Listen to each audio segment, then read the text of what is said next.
ДПМН бара Фрчковски да ги објасни честите менувања на ставовите за разговорите за спорот што Грција го има со уставното име, а особено за обвинувањата од поранешниот председател Глигоров на негова сметка, изнесени во неговите мемуари. Од пресот Игор Каровски.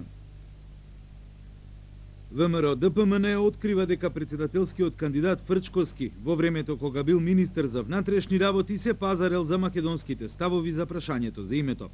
Ова тврдење, вели Бичеклиски, го потврдува и поранешниот председател Киро Глигоров во своите мемуари. Кој во својата книга Мемуари со наслов Македонија е се што имаме, го вели следново.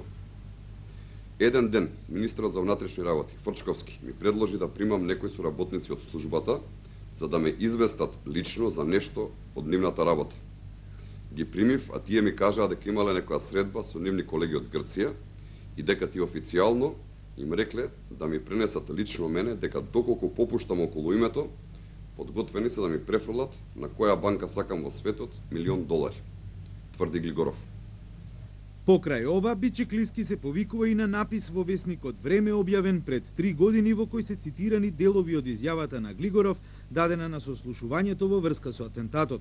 Тогаш Фрчковски му понудил златен ролекс и на раквица на поранешниот председател. Глигоров побарал од Фрчковски веднаш да ги врати назад, на што Фрчковски му рекол дека и тој има таков часовник и на раквица, подсетува Бичеклиски на написот во Време.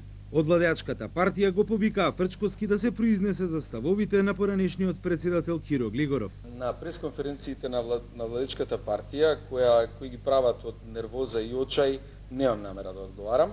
Во времето кога Киро Глигоров беше председател на Македонија, Љубомир Фрчковски беше министер за внатрешни и за надворешни работи.